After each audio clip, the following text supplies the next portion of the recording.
നിങ്ങൾ മൂങ്ങിയെ പോലെ മിണ്ടാതിരുന്നോണം. നിങ്ങൾ വാ തുറന്നാൽ നിങ്ങളെ തല്ലുമെന്ന് കന്യാസികളോട് പറയുകയാണ്.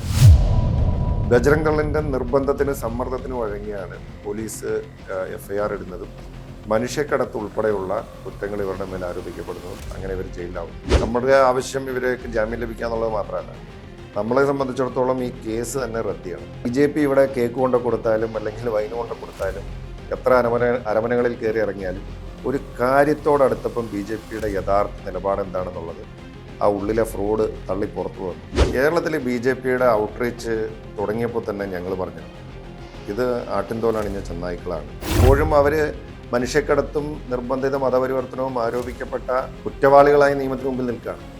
ഇവർക്ക് ജാമ്യം കിട്ടി പുറത്തിറങ്ങി. പക്ഷെ എന്നിരുന്നാലും കോടതി നടപടിയുടെ ഭാഗമായി നിലവിൽ അവരിപ്പോഴും കേസിൽ പ്രതികളാണ്.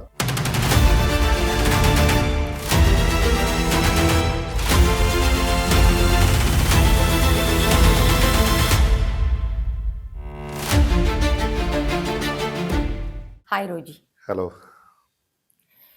അറസ്റ്റ് അറിഞ്ഞതു മുതൽ ഛത്തീസ്ഗഡിൽ എത്തിയത് വരെയുള്ള കാര്യങ്ങളൊന്ന് വിശദമായിട്ട് പറയാമോ? റോജി ഒരു 48 മണിക്കൂറിനുള്ളിൽ അവിടെ എത്തിയായിരുന്നു. കുറേ ദിവസങ്ങൾ അവിടെ ക്യാമ്പ് ചെയ്യുകയും ചെയ്തായിരുന്നു. കന്യാസ്ത്രീകളുടെ അറസ്റ്റിനെ സംബന്ധിച്ച് ഞാൻ വൈകുന്നേരമാണ് അറിയുന്നത്. അറിഞ്ഞ സമയത്ത് തന്നെ ഞാൻ ഈ കുടുംബവുമായിട്ട് ബന്ധപ്പെട്ടു. ഞാൻ ആ വീട്ടിൽ പോയി അവരുമായിട്ട് സംസാരിച്ചു. അവരെയൊക്കെ വലിയ ആശങ്കയിലായിരുന്നു. അപ്പോൾ ഞാൻ ഉടനെ തന്നെ, ഞാൻ നേരത്തെ ഛത്തീസ്ഗഡിലൊക്കെ വർക്ക് ചെയ്തിട്ടുള്ളതാണ് മാസങ്ങളോളം. അപ്പോൾ എനിക്കവിടെ ഞങ്ങളുടെ സഹപ്രവർത്തകരായിരുന്ന ജനപ്രതിനിധികളും നേതാക്കന്മാരും ഒക്കെ ഉണ്ട്. ഞാൻ അവരുമായിട്ടൊക്കെ ബന്ധപ്പെട്ടു. അവരുമായിട്ട് ബന്ധപ്പെട്ട തന്നെ അവർ നമ്മളോട് പറഞ്ഞു, ഇത് നമ്മൾ വിചാരിക്കുന്ന പോലെയല്ല, ഇത് കേസ് ഇച്ചിരി സീരിയസ് ആണെന്നാണ് തോന്നുന്നത്, അവർ വിശദാംശങ്ങൾ അന്വേഷിക്കാമെന്നൊക്കെ പറഞ്ഞു. അപ്പോൾ അങ്ങനെ നമ്മൾ കൂടുതൽ അന്വേഷിച്ചു പോയപ്പോൾ ഇത് നമ്മൾ വിചാരിക്കുന്നതിനപ്പുറത്തുള്ള ഗൗരവം ഈ കേസിനുണ്ട് എന്ന് മനസ്സിലായി. ഞാൻ അടുത്ത ദിവസം രാവിലെ വീണ്ടും ആ വീട്ടിൽ ചെന്ന് കഴിഞ്ഞപ്പോൾ അവർ വളരെ ആശങ്കയിലാണെന്ന് എനിക്ക് ബോധ്യപ്പെട്ടു. അപ്പോൾ ഞാൻ തീരുമാനിച്ചു എന്തായാലും ഛത്തീസ്ഗഡിലേക്ക് പോകണമെന്ന്. അങ്ങനെയാണ് ഞാൻ വേഗം ഛത്തീസ്ഗഡിൽ എത്തിച്ചേരുന്നത്. എൻ്റെ കൂടെ ഈ അറസ്റ്റിലായ സിസ്റ്ററുടെ സഹോദരൻ ബൈജുവും അദ്ദേഹത്തിൻ്റെ ഒരു സുഹൃത്തും ഉണ്ടായിരുന്നു. അവിടെ ചെന്ന് ഞങ്ങൾ ജയിലിൽ കാണാനായിട്ട് ചെല്ലുമ്പോഴേക്ക് ഞങ്ങൾക്ക് ആദ്യം അനുമതി നൽകിയിരുന്നു. എന്നോടൊപ്പം ഡൽഹിയിൽ നിന്ന് AICC നിയോഗിച്ച MP-മാരുടെ ഒരു ടീമും ഉണ്ടായിരുന്നു. അപ്പോൾ ഞങ്ങൾക്ക് അനുമതിയൊക്കെ നൽകിയതിന് ശേഷം ഞങ്ങൾ ജയിലിലെത്തിയപ്പോൾ പറയുകയാണ്, നിങ്ങൾക്ക് കാണാൻ അനുമതി ഇല്ല എന്ന്. അപ്പം ഞാൻ ജയിലറായിട്ട് സംസാരിച്ചു. അപ്പോൾ ജയിലർ പറഞ്ഞു, സർ ഇത് മോളിൽ നിന്നുള്ള നിർദ്ദേശമാണ്, കാണാൻ സാധിക്കില്ല എന്ന് പറയുകയാണ്. അപ്പോൾ ഞങ്ങൾക്ക് മനസ്സിലായി ഇതിനകത്ത് ഗവൺമെൻറ്റിൻ്റെ വലിയ പ്രശ്നമുണ്ടെന്ന് മനസ്സിലായി. പിന്നെ ഞങ്ങൾ മുൻ മുഖ്യമന്ത്രി കോൺഗ്രസിൻ്റെ നേതാവ് ശ്രീ ഭൂപേഷ് ബാഗലുമായിട്ട് ബന്ധപ്പെടുകയാണ്. അപ്പോൾ അദ്ദേഹം നേരെ ജയിലറെ വിളിച്ചിട്ട് പറഞ്ഞു, കോൺഗ്രസ് MP-മാരെയും MLA-നെയും ഒന്നും കാണിക്കാൻ സമ്മതിച്ചില്ലെങ്കിൽ ഞാൻ ജയിലിലേക്ക് വരുമെന്ന് പറയുകയും അങ്ങനെ അദ്ദേഹം ജയിലിൽ വന്നിട്ടാണ് ഞങ്ങൾക്ക് ആദ്യത്തെ ദിവസം കന്യാസ്ത്രീകളെ കാണാൻ സാധിക്കുന്നത് തന്നെ. അപ്പോൾ അവരെ കണ്ടു കഴിഞ്ഞപ്പോൾ അവർ ഞങ്ങളുടെ അടുത്ത് ഈ കാര്യങ്ങൾ മുഴുവൻ നറേറ്റ് ചെയ്തു. അവർ വളരെ വിഷമത്തോടു കൂടിയിട്ടാണ് ഞങ്ങളെ കണ്ടപ്പോൾ തന്നെ ആദ്യത്തെ അവരുടെ പ്രതികരണം വലിയ കരച്ചിലായിരുന്നു. കാരണം അവർ നിരപരാധികളായിട്ടുള്ള 2 കന്യാസ്ത്രീകൾ, അവർ ആതുര സേവനം നടത്തുന്ന 2 സ്ത്രീകൾ കന്യാസ്ത്രീകളാണ്.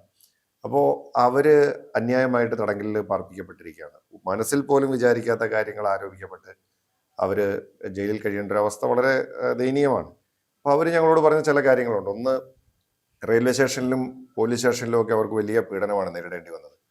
ഈ ബജ്രംഗ് ദളിന്റെ നേതാക്കന്മാർ ഇവരെ ഹരാസ് ചെയ്യുന്നു. ഇവരുടെ കൂടെ ഉണ്ടായിരുന്ന ഛത്തീസ്ഗഡിൽ നിന്നുള്ള യുവാവിനെ ക്രൂരമായി മർദ്ദിച്ചു.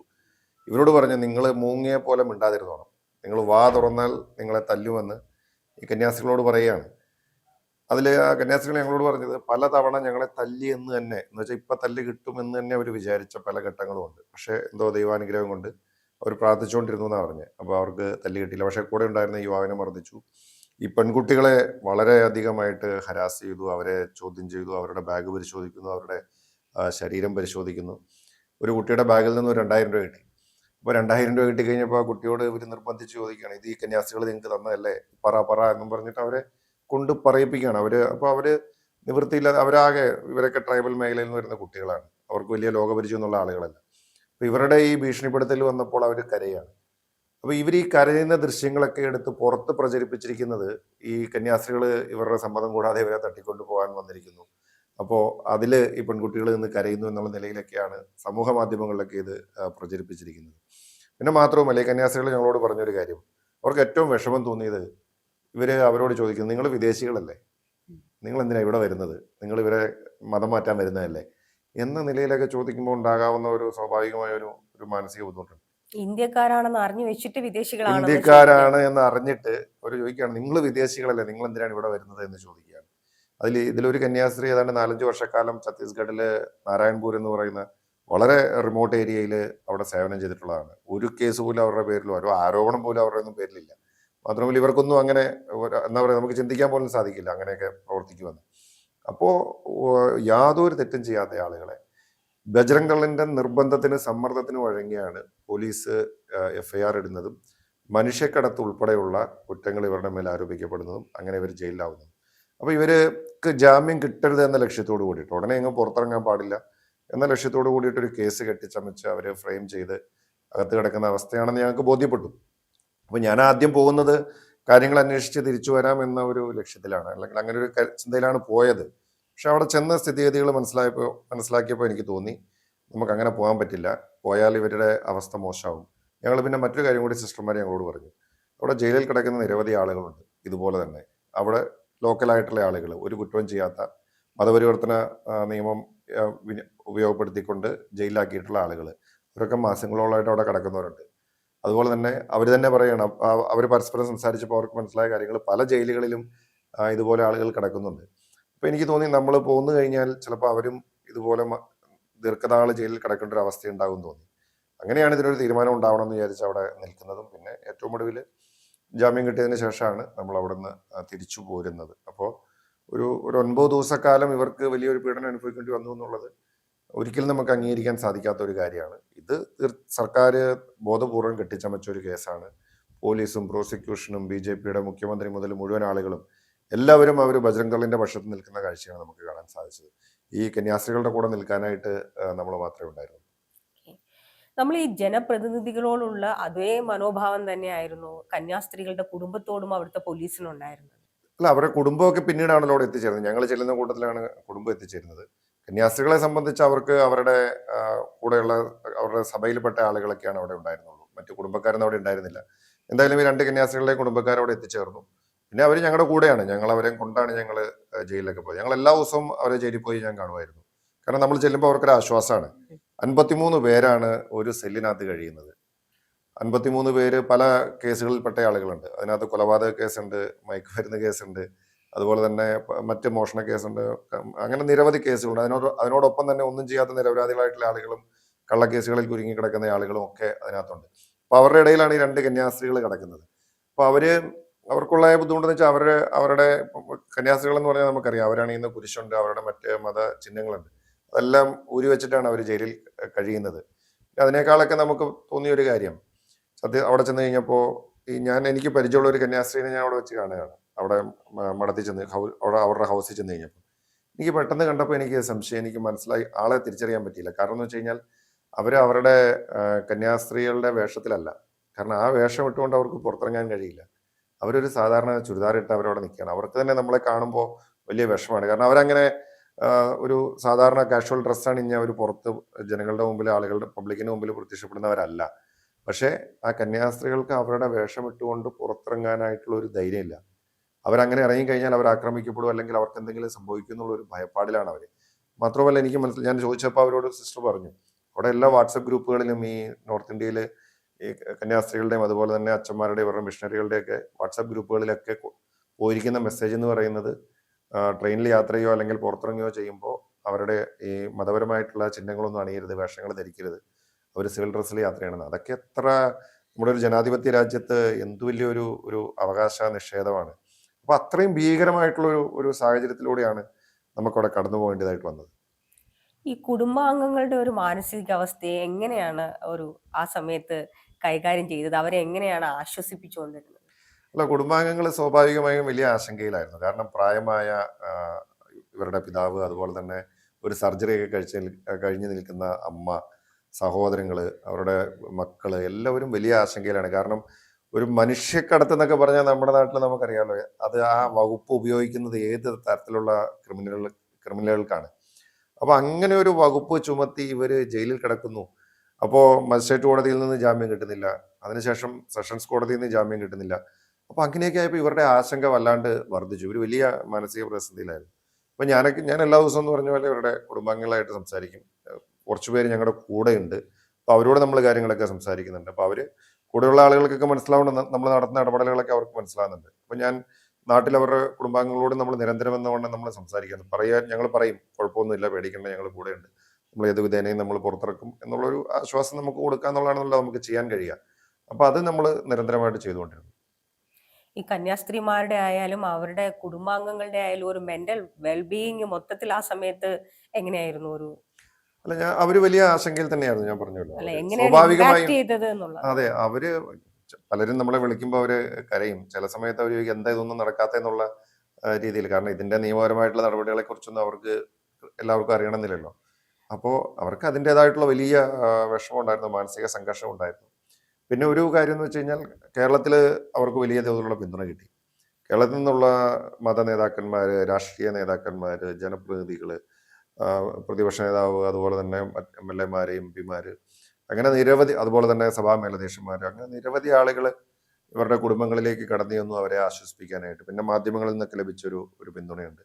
അപ്പം പൊതുസമൂഹം കൂടെയുണ്ട് എന്നുള്ള ഒരു ബോധ്യം അവർക്കുണ്ടായി. അതിൻ്റെ ഒരു ആശ്വാസം. പക്ഷെ എന്നിരുന്നാലും ഒരു തെറ്റും ചെയ്യാതെ അവരുടെ ഒരു മകള് അല്ലെങ്കിൽ അവരുടെ ഒരു സഹോദരി ആശുപത്രിയിൽ ജയിലിൽ കഴിയേണ്ടി വരുന്നതിൻ്റെ സ്വാഭാവികമായിട്ടുള്ള വലിയ വിഷമം അവർക്കുണ്ടായി.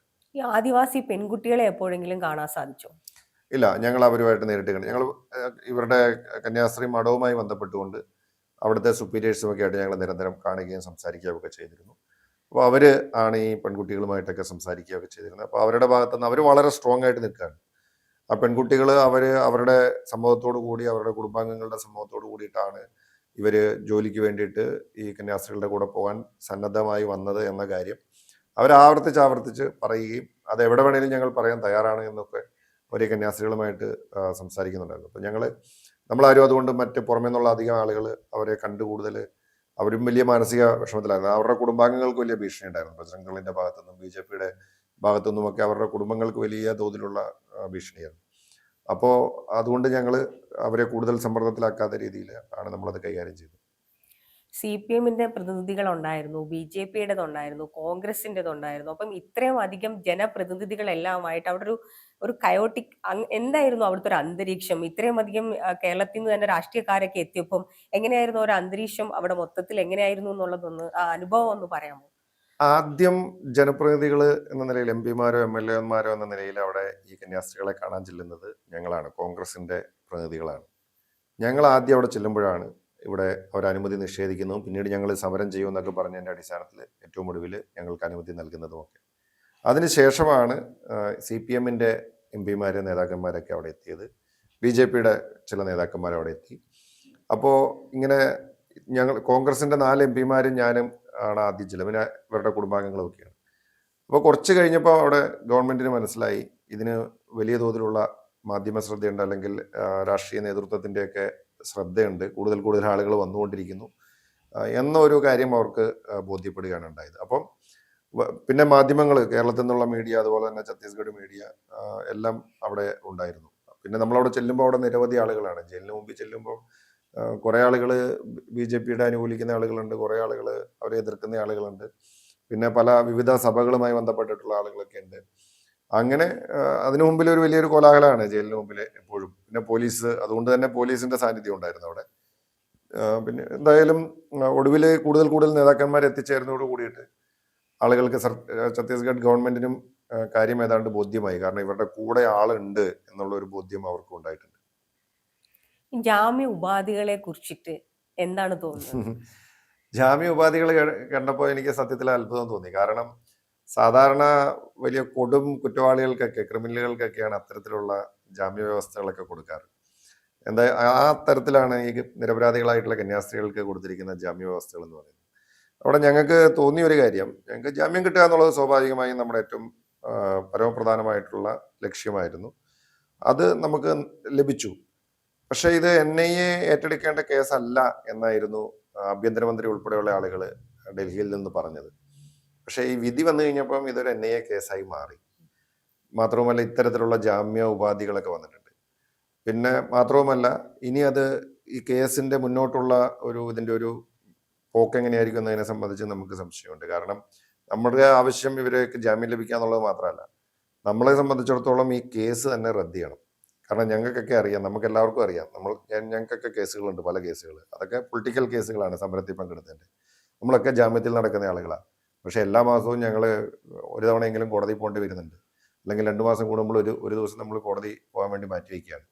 അപ്പോൾ നമ്മളെ സംബന്ധിച്ച് അത് കുഴപ്പമില്ല. നമ്മൾ രാഷ്ട്രീയ പ്രവർത്തകരാണ്, പൊതുപ്രവർത്തകരാണ്, നമുക്കത് നമ്മുടെ ജീവിതത്തിൻ്റെ ഭാഗമാണ്. പക്ഷേ ഈ നിരപരാധികളായിട്ടുള്ള പാവം കന്യാസ്ത്രീകൾ അവർ എല്ലാ മാസവും കോടതി കയറി ഇറങ്ങി നടക്കുക എന്ന് പറഞ്ഞാൽ നമുക്ക് ചിന്തിക്കാൻ സാധിക്കുന്ന ഒരു കാര്യമല്ല. അപ്പം അതുകൊണ്ട് ഈ കോടതി വിധി വന്നു, ഇനി FIR റദ്ദ് ചെയ്ത് ഇവർ പൂർണ്ണമായും ഈ കേസിൽ നിന്ന് മോചിതരാക്കണം. കാരണം ഇപ്പോഴും അവർ മനുഷ്യക്കടത്തും നിർബന്ധിത മതപരിവർത്തനവും ആരോപിക്കപ്പെട്ട കുറ്റവാളികളായി നിയമത്തിന് മുമ്പിൽ നിൽക്കുകയാണ്. അവർക്ക് ജാമ്യം കിട്ടി പുറത്തിറങ്ങി.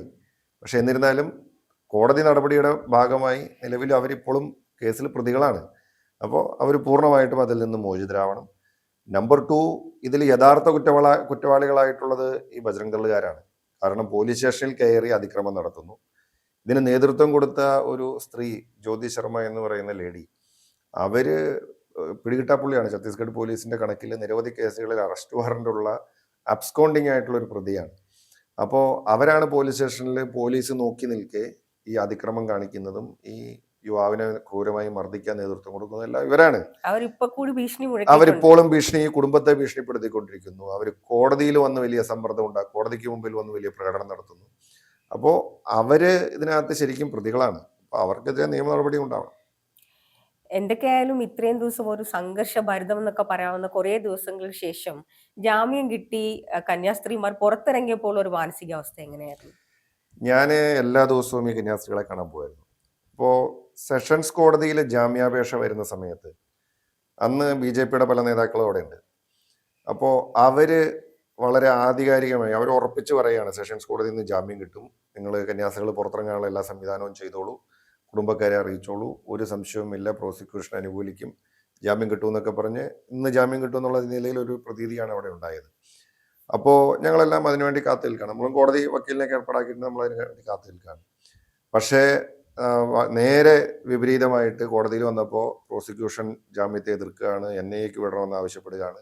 ബജ്രംഗ് ദളുകാർ കോടതിക്ക് മുമ്പിൽ ധർണ നടത്തുന്നു. അങ്ങനെ സർക്കാരിൻ്റെ ഭാഗത്തുനിന്ന് വലിയ എതിർപ്പുണ്ടാവുന്നു. ഇവർക്ക് ജാമ്യം നിഷേധിക്കപ്പെടുകയാണ്. അപ്പം ഞങ്ങൾക്ക് അന്നേ ദിവസം ഞങ്ങളെല്ലാ ദിവസവും ജയിലിൽ കാണാൻ വേണ്ടി ടൈം എടുക്കുമല്ലോ.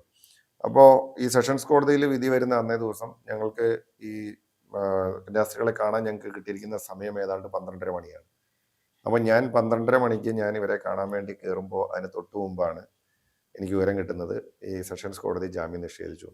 അപ്പോൾ കന്യാസ്ത്രീകൾ നമ്മൾ ഓരോ ദിവസം ചെല്ലുമ്പോൾ അവർ പറയുന്നത് എത്രയും വേഗം, വേറൊന്നുമല്ല, അവർക്ക് ഒരു ദിവസം നേരത്തെ പുറത്തിറങ്ങണം, കാരണം ഇവർക്ക് ആരോഗ്യ പ്രശ്നങ്ങളുണ്ട്. അപ്പോൾ അവർ ഇന്ന് ജാമ്യം കിട്ടുമെന്ന പ്രതീക്ഷയിൽ നിൽക്കുമ്പോഴാണ് ഞാൻ ഈ വാർത്തയും പറഞ്ഞിട്ട് അകത്തേക്ക് കയറുന്നത്. അപ്പോൾ അകത്ത് കയറി അവരോട് ജാമ്യം കിട്ടിയില്ല എന്ന ദുഃഖസത്യം എനിക്ക് അവരോട് പറയേണ്ടതായിട്ട് വന്നു. പിന്നെ അതിനുശേഷം ജാമ്യം കിട്ടിയ അന്നും ഇതുപോലെ തന്നെ ജാമ്യം കിട്ടിയെന്ന് അറിഞ്ഞതിന് ശേഷം ഉടനെ തന്നെ ഞാനും എൻ്റെ കൂടെ മറ്റ് MLA-മാരൊക്കെ ഉണ്ടായിരുന്നു. ചാണ്ടി ഉമ്മൻ, അൻവർ സാദത്ത്, ജബി മേത്ര MP ഒക്കെ ഉണ്ടായിരുന്നു. അപ്പം ഞങ്ങൾ ജയിലിൽ കയറി അവരെ ജാമ്യം കിട്ടിയെന്നുള്ള കാര്യവും അവരോട് പറയാനായിട്ട് സാധിച്ചു. അപ്പോൾ സ്വാഭാവികമായും ഇതൊക്കെ ഒരു വൈകാരികമായിട്ടുള്ളൊരു കാര്യമാണ്. അപ്പം നമ്മൾ 6-7 ദിവസം അവിടെ നിന്ന് ഈ വിഷയത്തിൽ ബന്ധപ്പെട്ട് നിന്നപ്പോൾ സ്വാഭാവികമായും നമ്മളതിനകത്ത് കംപ്ലീറ്റ്ലി ഇൻവോൾവ് ആയി. നമുക്ക് ഇതിൻ്റെ കോടതി നടപടികളും വക്കീലിനുമായിട്ട് ബന്ധപ്പെടുന്നതും അങ്ങനെ കംപ്ലീറ്റ്ലി നമ്മൾ ഇതിനകത്ത് ഇൻവോൾവ് ആയതുകൊണ്ട് തന്നെ നമ്മളെ സംബന്ധിച്ച് ഇത് വലിയൊരു വൈകാരികമായിട്ടുള്ളൊരു വിഷയമായി മാറിയിരുന്നു. അപ്പോൾ എത്രയും വേഗം അവർ പുറത്തിറങ്ങുക എന്നുള്ളതായിരുന്നു നമ്മുടെ ആവശ്യം. എന്തായാലും ഏറ്റവും ഒടുവിൽ അവർ പുറത്തിറങ്ങി. അവർക്ക് ജാമ്യം കിട്ടിയെന്നുള്ള കാര്യം അറിഞ്ഞപ്പോൾ അവർ വലിയ സന്തോഷത്തിൽ തന്നെയായിരുന്നു. അവർക്കൊരാശ്വാസമായിരുന്നു, അവർക്ക് ഒരു നീതി ലഭിക്കുന്നു എന്നുള്ളൊരു തോന്നലുണ്ടായി 9 ദിവസം കഴിഞ്ഞിട്ടാണെങ്കിലും. അപ്പോൾ പിന്നെ എല്ലാവരും, അവരുടെ കുടുംബമായാലും അവരുടെ സഹോദരങ്ങളായാലും എല്ലാവരും സത്യത്തിൽ വലിയ സന്തോഷം കിട്ടിയ ഒരു വാർത്തയായിരുന്നു. ഇതിന്റെ രാഷ്ട്രീയം തന്നെ നമ്മൾ കുറച്ചുകൂടി ചർച്ച ചെയ്യുകയാണെങ്കിൽ നിർബന്ധിത മതപരിവർത്തനവും മനുഷ്യക്കടത്തുമാണ് ചുമത്തിയിരിക്കുന്ന കുറ്റങ്ങൾ. ഇതിനെക്കുറിച്ച് എങ്ങനെ റോജി പ്രതികരിക്കുന്നത്? ഇത് ബോധപൂർവം ചുമത്തിയ വകുപ്പുകളാണ്. കാരണം ഇവരാദ്യം ഉന്നയിച്ച 2-3 ആരോപണങ്ങളാണ്. ഒന്ന്, ഈ പെൺകുട്ടികൾ മൈനറാണ്, അത് രേഖകൾ പരിശോധിച്ചപ്പോൾ അവർ പ്രായപൂർത്തിയായവരാണെന്നുള്ളത് ബോധ്യപ്പെട്ടു. 2, മതപരിവർത്തനം പറയുകയാണ്. ഈ 3 പേരും ക്രൈസ്തവ വിശ്വാസികളായ, നേരത്തെ തന്നെ വിശ്വാസികളാണെന്ന് അവർ തന്നെ പറയുന്നുണ്ട്. പിന്നെ 3-മത്തേത് ഇവരുടെ സമ്മതം കൂടാതെ ഇവരെ കടത്തിക്കൊണ്ടു പോകുന്നു എന്നുള്ളത്. അത് ഈ 3 പെൺകുട്ടികളും അവരുടെ കുടുംബാംഗങ്ങളും എല്ലാം വ്യക്തമാക്കി പൂർണ്ണമായും അവരുടെ സമ്മതത്തോടു കൂടിയിട്ടാണ്. അതും ഈ ബജ്രംഗ് ദളുകാർ ആവർത്തിച്ച് ഭീഷണിപ്പെടുത്തിയിട്ടും അതിൽ ഉറച്ചു നിൽക്കുകയാണ്. അപ്പോൾ ഈ 3 ആരോപണങ്ങളും തെറ്റാണെന്നും എന്നിട്ടും ഈ വകുപ്പുകളൊക്കെ ചുമത്തിയത് എന്തിനാണെന്ന് ചോദിച്ചാൽ ഒരു കാരണവശാലും ജാമ്യം കിട്ടരുത് എന്ന ലക്ഷ്യത്തോടു കൂടിയിട്ടാണ്. അപ്പോൾ ബോധപൂർവം ഇവരെ ജയിലിലാക്കുക. ഈ കേസിന്റെ മെറിറ്റിലേക്ക് പോയാൽ ഈ കേസ് തള്ളിപ്പോകും എന്നുള്ളത് എല്ലാവർക്കും അറിയാം. കാരണം ഇതിനൊന്നും തെളിയിക്കാൻ സാധിക്കില്ല. അപ്പോൾ പിന്നെ എന്താണ് ചെയ്യാൻ കഴിയുക? ഈ റിമാൻഡ് കാലാവധി പരമാവധി നീട്ടിക്കൊണ്ടു പോവുക എന്നുള്ളതാണ്. അപ്പോൾ ആ ലക്ഷ്യത്തോടു കൂടി ബോധപൂർവം കെട്ടിച്ചമച്ച ഒരു കഥയാണ്. അപ്പോൾ ഇതെന്ന് പറഞ്ഞാൽ ഞങ്ങൾ മനസ്സിലാക്കിയത് ഛത്തീസ്ഗഡിൽ ക്രൈസ്തവ ന്യൂനപക്ഷങ്ങളെ ഒരു കുറ്റവാളികളായിട്ട് പ്രതിസ്ഥാനത്ത് നിർത്തുക എന്നുള്ളത് അവിടുത്തെ BJP രാഷ്ട്രീയത്തിന് ആവശ്യമാണ്, അനിവാര്യമാണ്. അതിൻ്റെ ഭാഗമായിട്ടാണ് ഈ കന്യാസ്ത്രീകളെ അറസ്റ്റ് ചെയ്തതും ഈ രീതിയിൽ അതിനെ പ്രചരിപ്പിച്ചതും. ഞങ്ങളൊക്കെ അവിടെ ചെല്ലുമ്പോൾ കാണുന്ന കാഴ്ച എന്ന് വെച്ചാൽ ഈ കന്യാസ്ത്രീകളെ ഏതാണ്ട് വലിയ തീവ്രവാദികളെ അറസ്റ്റ് ചെയ്തു എന്നുള്ള രീതിയിൽ, എന്ന് വെച്ചാൽ വലിയ കൊടും കുറ്റവാളികളാണെന്നുള്ള നിലയിലാണ് അവിടെ ചിത്രീകരിച്ചിരിക്കുന്നത്. ഇന്നലെ കൂടെ അതെ അതെ, പറഞ്ഞിരിക്കുന്നു അവർക്ക് മാവോയിസ്റ്റ് ബന്ധമുണ്ട്, അവരുടെ മതപരിവർത്തനം നടന്നവരാണെന്ന് മുഖ്യമന്ത്രി തന്നെ പറയുകയാണ്. അപ്പം അവിടെ ചിത്രീകരിക്കപ്പെട്ടിരിക്കുന്നത് ഇവർ വലിയ കുറ്റവാളികൾ എന്ന നിലയിലാണ്. എന്നിട്ട് ബജ്രംഗ് ദളുകാർ എന്തോ വീരകൃത്യം ചെയ്തു എന്നൊക്കെയാണ് അവരവിടെ പ്രചരിപ്പിച്ചത്. സർക്കാർ അതിനോട് കൂടെ നിൽക്കുന്നു എന്ന നിലയിലാണ്. അപ്പോൾ ഇത് ബോധപൂർവം ചെയ്യുന്നതാണ്. കാരണം ഇത് അവിടുത്തെ BJPയുടെ ഒരു വർഗീയ രാഷ്ട്രീയത്തിന് ബലം പകരാനായിട്ട് ഇത്തരത്തിലുള്ള പ്രചരണം ഉപകരിക്കുമെന്നാണ്. ഇപ്പം എൻ്റെ കയ്യിൽ ഞാൻ ഞെട്ടിപ്പോയൊരു കാര്യം, ഈ ഏറ്റവും ഒടുവിൽ NIA കോടതിയിൽ നിന്ന് ജാമ്യം കിട്ടുന്ന അന്ന് രാവിലെ ഛത്തീസ്ഗഡ് BJP എൻ്റെ കയ്യിലുണ്ട്. ആ ഛത്തീസ്ഗഡ് BJPയുടെ ഔദ്യോഗിക ഹാൻഡിലിൽ വന്ന ഒരു പോസ്റ്റാണ്. ആ പോസ്റ്റ് എന്താണെന്നറിയോ? 2 കന്യാസ്ത്രീകൾ ഒരു പെൺകുട്ടിയുടെ കൈയും കാലും കെട്ടിയിട്ട് പിടിച്ചിരിക്കുകയാണ്. ആ കന്യാസ്ത്രീയുടെ കാൽക്കൽ രാഹുൽ ഗാന്ധി, പ്രിയങ്ക ഗാന്ധി, KC വേണുഗോപാൽ, കോൺഗ്രസിന്റെ മറ്റ് നേതാക്കന്മാരുടെ കാരിക്കേച്ചറാണ്. എന്നിട്ട് എഴുതിയിരിക്കുന്നത് മാനവ് തസ്കരോ കെ ചരണോമേ കോൺഗ്രസ് പാർട്ടി എന്ന് വെച്ചാൽ മനുഷ്യക്കടത്തുകാരുടെ കാൽ ചുവട്ടിൽ കോൺഗ്രസ് പാർട്ടി. രാഹുൽ ഗാന്ധിയും പ്രിയങ്ക ഗാന്ധിയും കോൺഗ്രസ് നേതാക്കളും ഒക്കെ ഈ മനുഷ്യക്കടത്ത് നടത്തുന്ന കന്യാസ്ത്രീകളുടെ കാലിൽ തൊട്ട് നിൽക്കുന്നുവെന്നാണ്, വണങ്ങുന്നതാണ്. അപ്പോൾ എന്ന് വെച്ചാൽ ഇത് എന്ത് രാഷ്ട്രീയമാണ് BJP മുന്നോട്ട് വയ്ക്കുന്നത്? അപ്പോൾ ഇത് ഛത്തീസ്ഗഡിൽ മാത്രമല്ല, ഇത് നോർത്ത് ഇന്ത്യയിൽ പല സ്ഥലങ്ങളിലും പരിശോധിച്ചാൽ, പ്രത്യേകിച്ച് ഡബിൾ എഞ്ചിൻ സർക്കാരുള്ള എല്ലാ സ്റ്റേറ്റുകളിലും, ഒഡീഷയിൽ, UP, അതുപോലെ തന്നെ ഛത്തീസ്ഗഡിൽ, മധ്യപ്രദേശിൽ എത്ര ആക്രമണങ്ങളാണ് ക്രൈസ്തവ ന്യൂനപക്ഷങ്ങൾക്ക് നേരിടേണ്ടതായിട്ട് വരുന്നത്. ഏറ്റവും ഒടുവിൽ ഒറീസയിൽ 2 വൈദികർ, അതിനകത്ത് ഒരു വൈദികൻ 90 വയസ്സുള്ള ആളാണ്. 90 വയസ്സുള്ള ഒരു വൈദികനെ കയ്യും കാലും കെട്ടിയിട്ട് വായിൽ തുണി തിരികിട്ട് ക്രൂരമായി മർദ്ദിച്ചു. ഞങ്ങൾ പിന്നീട് അദ്ദേഹം ഒരു തരത്തിലാണ് കേരളത്തിലെത്തി ഇവിടെ ചികിത്സ തേടുന്ന കാഴ്ച നമ്മൾ കാണാൻ കഴിയും. നമുക്ക് മുമ്പിൽ സ്റ്റാൻ സ്വാമിയുടെ കേസുണ്ട്, അതുപോലെ തന്നെ ഉത്തർപ്രദേശിൽ നടന്നുകൊണ്ടിരിക്കുന്ന കേസുകളുണ്ട്, മധ്യപ്രദേശിൽ. ഇതിൻ്റെ കുറേ കേസുകൾ ഞാൻ പരിശോധിച്ചു. എത്ര 100 കണക്കിന് കേസുകളാണ് കെട്ടിച്ചമച്ച് ക്രൈസ്തവ വിശ്വാസികളാണ് എന്നതിൻ്റെ പേരിൽ മാത്രം വടക്കേ ഇന്ത്യയിൽ BJP ഭരിക്കുന്ന സംസ്ഥാനങ്ങളിൽ ഇവർക്ക് നേരിടേണ്ടതായിട്ട് വരുന്നത്. അപ്പോൾ ഇത് കാണുന്നത് BJPയെ സംബന്ധിച്ച് അവരുടെ കോർ പൊളിറ്റിക്സ് എന്ന് പറയുന്നത് അത് വർഗീയ രാഷ്ട്രീയമാണ്, അല്ലെങ്കിൽ വർഗീയ ഫാസിസമാണ്. അപ്പോൾ അതിന് മുസ്ലിം ന്യൂനപക്ഷങ്ങളെ ടാർഗറ്റ് ചെയ്യേണ്ട സ്ഥലത്ത് അവർ മുസ്ലിം ന്യൂനപക്ഷങ്ങളെ ടാർഗറ്റ് ചെയ്യും, ക്രൈസ്തവ ന്യൂനപക്ഷങ്ങളെ ടാർഗറ്റ് ചെയ്യേണ്ട സ്ഥലത്ത് അവർ ക്രൈസ്തവ ന്യൂനപക്ഷങ്ങളെ ടാർഗറ്റ് ചെയ്യുന്നു. അപ്പോൾ അതിൻ്റെ ഒരു ഭാഗമാണ് നമുക്ക് ഛത്തീസ്ഗഡിൽ നമുക്ക് കാണാൻ കഴിയും. BJP ഭരിക്കുന്ന ഛത്തീസ്ഗഡിലാണ് അറസ്റ്റ് നടക്കുന്നത്. അവരാണ് ബെയിലിനെ ഒപ്പോസ് ചെയ്തത്. അതേ BJPയുടെ കേരളത്തിലെ അധ്യക്ഷനടക്കം കന്യാസ്ത്രീമാരെ പുറത്താക്കാൻ ശ്രമിക്കുന്നതായിട്ടുള്ള ശ്രമങ്ങളും നമ്മൾ കാണുകയുണ്ടായി. ഈ ഒരു പൊരുത്തപ്പെടാത്ത ആ ഒരു രാഷ്ട്രീയത്തെ എങ്ങനെയാണ് റോജി നോക്കിക്കാണുന്നത്? അല്ല, ഇതൊക്കെ BJPയുടെ ഇരട്ടത്താപ്പായിട്ട് മാത്രമേ കാണാൻ കഴിയുള്ളൂ. ഞാൻ പറഞ്ഞല്ലോ, BJPയുടെ അടിസ്ഥാനപരമായിട്ട് അവരുടെ രാഷ്ട്രീയം എന്ന് പറയുന്നത് അതിനെ നിയന്ത്രിക്കുന്ന RSS ആണ്. അപ്പോൾ ഈ RSSന്റെ RSSന്റെ ഭാഗമായി നിൽക്കുന്ന സംഘടനകളാണ് BJP ആയാലും ബജ്രംഗ് ദൾ ആയാലും ഇപ്പോൾ ഹനുമാൻ സേനയായാലും അതുപോലെ തന്നെ നിരവധി ഇതുപോലുള്ള സംഘടനകളുണ്ട്. രാമസേന, അങ്ങനെ കുറേ സംഘടനകളുണ്ട്. ഇതെല്ലാം ചേട്ടാനിയന്മാരാണ്. അപ്പോൾ ഇവരൊക്കെ BJPയുടെ അല്ലെങ്കിൽ RSSന്റെ അടിസ്ഥാനപരമായിട്ടുള്ള അവരുടെ ആ തത്വശാസ്ത്രം അല്ലെങ്കിൽ അവരുടെ ഒരു പൊളിറ്റിക്സ് ഉണ്ട്. അത് റൺ ചെയ്യാനായിട്ട് ഇവരെയൊക്കെ ആവശ്യത്തിനനുസരിച്ച് ഉപയോഗിക്കുന്നു എന്നുള്ളതാണ്.